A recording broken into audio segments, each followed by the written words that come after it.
What is up, mi gente? I'm Brett Anthony, and today I'm going to show you guys how to make some UK garage, but like an American.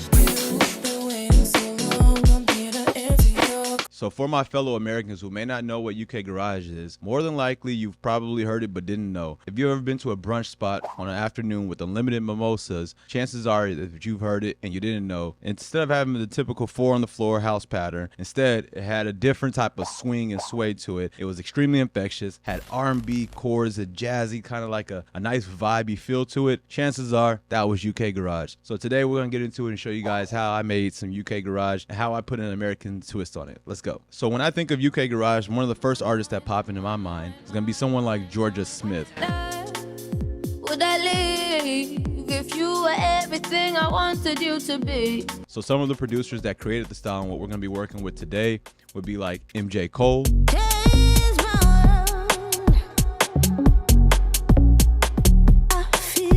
Disclosure,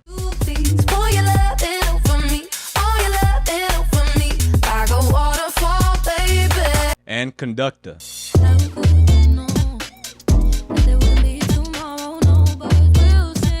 So as you guys can see, that this style has an undeniable swing, a feel to it that is definitely reminiscent of R&B, brings back some classic vibes. So let's go ahead and get into it and show you guys, break down exactly how I ended up making this track. All right, so for this breakdown, I'm going to be showing you guys my remix of Cassie's Me and You, an R&B certified classic. Let's get into it. All right, guys, so first things first, with UK Garage, it's going to be around, give or take, 130 BPM. On this particular song, I have it set at 128 BPM, but anywhere around that range, you're going to be good. So any of you all that's been producing music or making music for a period of time, you might understand that 130 BPM sounds really fast, and it sounds like that really hype, really like Raven style music. But the difference is where the kick drum lies on this one is the reason why it gives it a completely different swing and a completely different feel than your standard house music. Now remember, I said that your kick drum is not going to be the standard 4 on the floor. In fact, we got the kick drum on the 1 here, we got it on the 3, then we have it on the 1 again, on the and of the 1,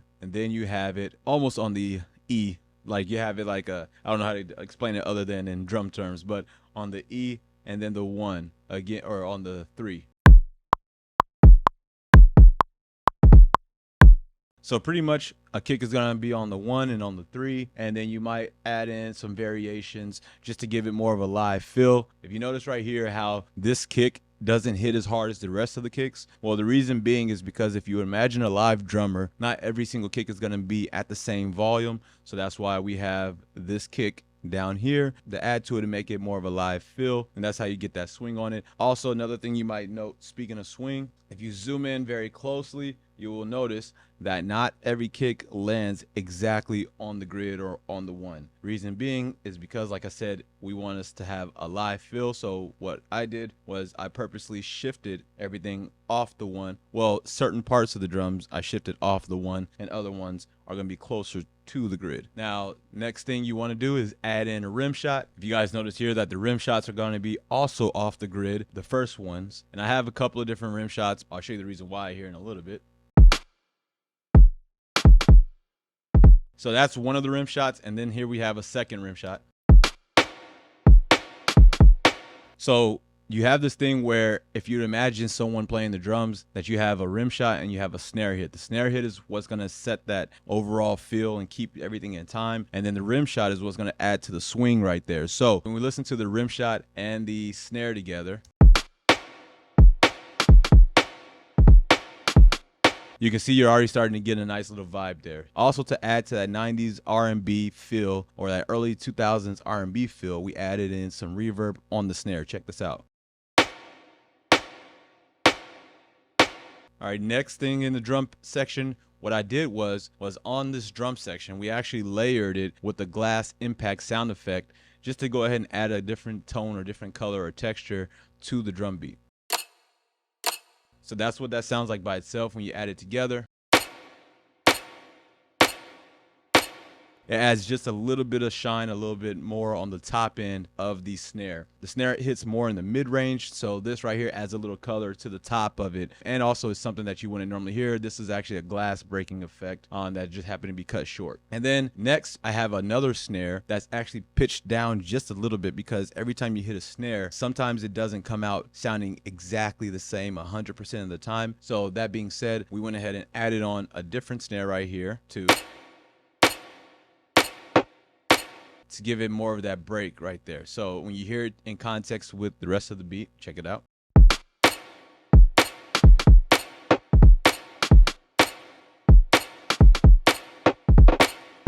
And then right here, because my snare was sounding a little bit too heavy in the mid-range for me, I added in another snare right here to add a little bit more to that top end. So as you can see, the EQ on this one has a little bit more top end on it, and then on the EQ on this one, we left it where most of the mid-range is still in there. And I almost forgot one last snare, something that adds a lot to the texture and to the feel and the swing of it, is actually a reverse snare. So I took one of those snares and reversed it and added it right before you hits on one of the other snares or one of the rolls, just to give it a completely different feel and texture. Checking this out and see how it sounds once you add that together, you get this.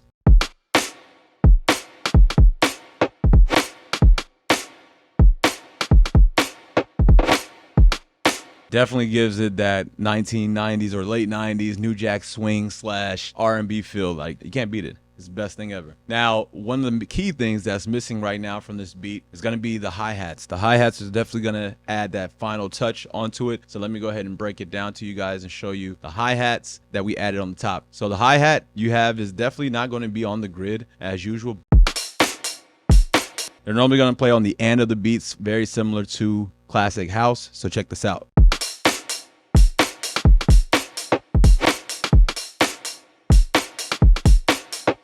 Now, right there, you already got a great UK garage beat, but this isn't necessary, but I wanted to add it in just because I love that New Jack swing style. I added in this tambourine to go along with the hi-hats. And so once you play that together along with the rest of the drums, check this out.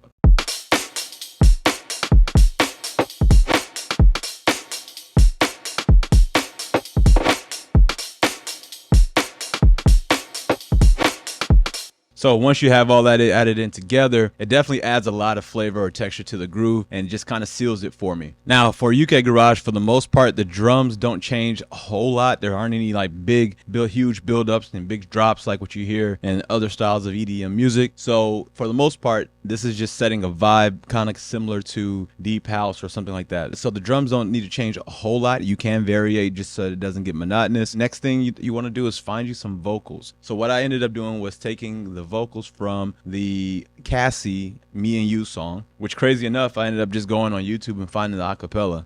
You've been waiting so long, I'm here to answer your call. So if it's not an original track, you can take an acapella, generally something R&B based. That way it has that natural UK garage and R&B feel to it. So I ended up using the Cassie Me and You vocals. Hopefully we don't get striked here, but I just want to go ahead and show you guys how we made this. So over here in Serato's sample, the original vocals actually pitched it down 2 semitones. It was originally in this key right here, C sharp minor. And if you take a listen, her original vocals. You've been waiting so long, I'm here to answer your call. So that's the original vocals, but I didn't like the sound of that. It was too high, too bright. I pitched it down to semitones, a little bit more of a darker feel. So let's go ahead and check that out. You've been waiting so long, I'm here to answer your call. I know. So that right there just gave it a completely different feel. I loved it. So I was like, okay, let's go with that. So now we're going to put that together with the drum pattern.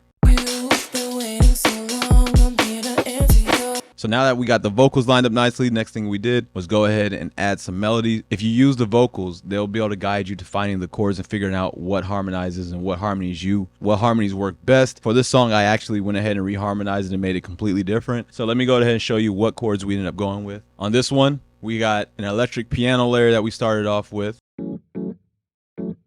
So a lot of the UK garage songs that you hear will have like some stabby chords in there instead of like long drawn out chords, because it's not a ballad. So to add to that swing and to add to that feel, a lot of the chords might be kind of like a stabby style or stabby feel to it.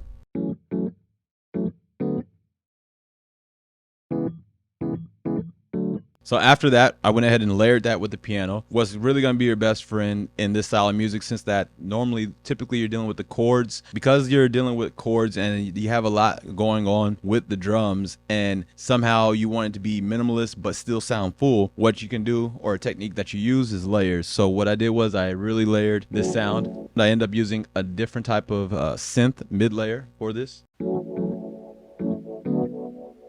I'll solo that out and show you guys how it sounds.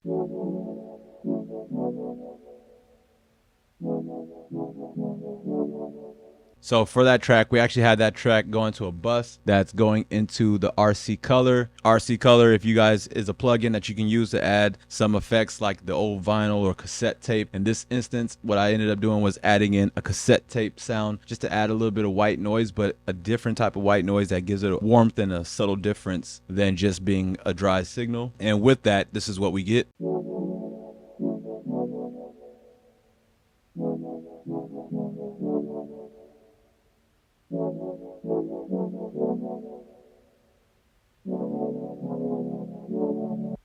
Okay, so we layered that, and together we get.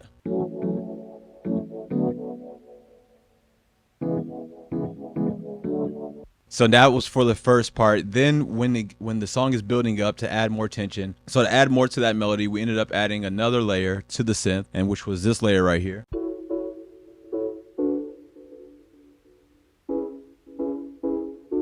With a little bit of delay on that, all three of those together sounds like this.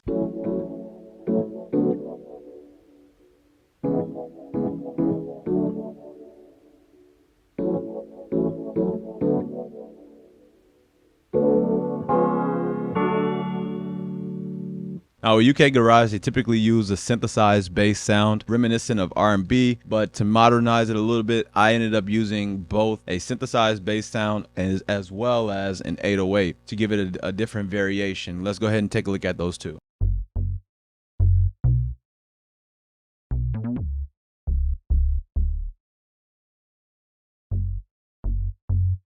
So for the verse, we ended up going with this synthesized bass sound right here.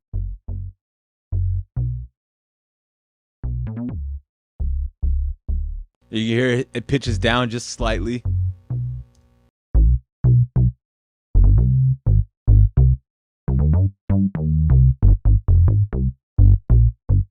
So we ended up going with that bass. So now when you put the bass together along with the drums, you get like this syncopated feel that feels really groovy and really vibey. Let's go ahead and check that out.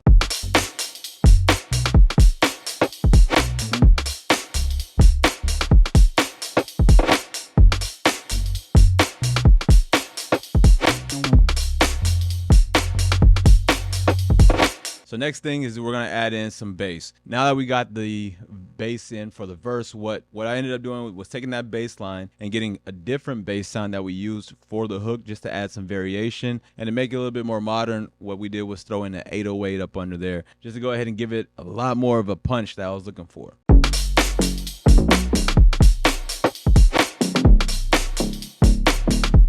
So if you notice, the bass line during the hook is more of a pluck style, so that you go ahead and get a different feel to it. Check this out.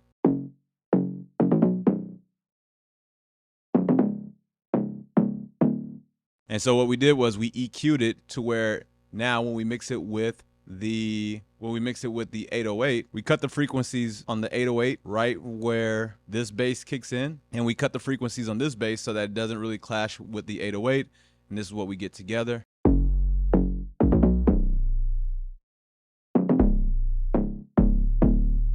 You got a little bit of the harmonics in there from the 808, so you can hear it on other devices, but not a lot, as we already have a plucked bass there. Then to complete the swing and add in a little bit of variation during the hook, on the drums we added in a hi-hat loop, or a different hi-hat that adds in a more live feel to it. Check this out.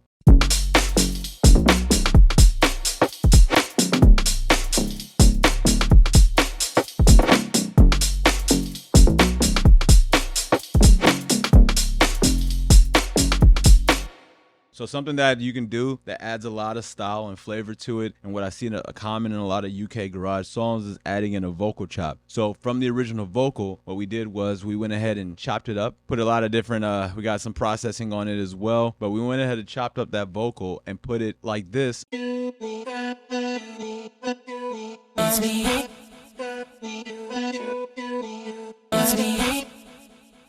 So along with everything else, this is what you get.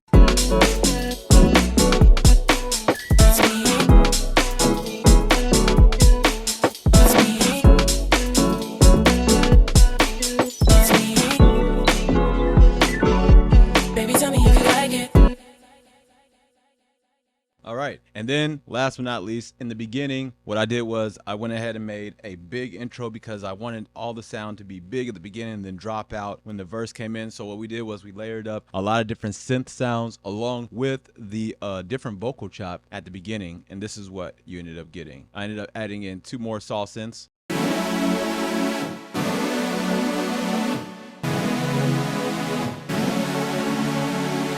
So all that in the beginning along with the rest of the sounds that we have here. We have this piano intro.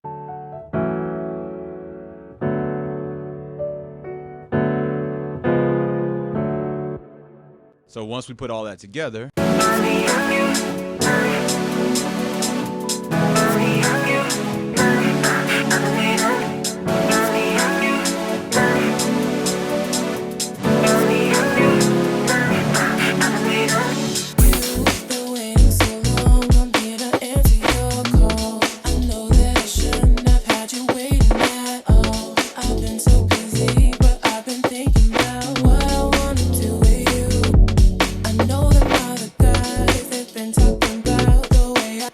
and so there you got it. This is a basic UK garage track with a little bit of American twist in there by throwing in a couple of 808s and switching up the kick on the drum pattern. I just realized that the kick is very different than the kicks that you would normally hear or typical of it. I put more kind of a similar to a classic kick. If you guys did like that, I appreciate it if you guys go ahead and drop a like, drop a comment, drop something, you know what I mean? But anyways, if you did like that, go ahead and check out the rest of the videos. I'm going to be coming out with some more. Let me know what styles of songs that you guys might want to hear next, and I'll see what I can make for you.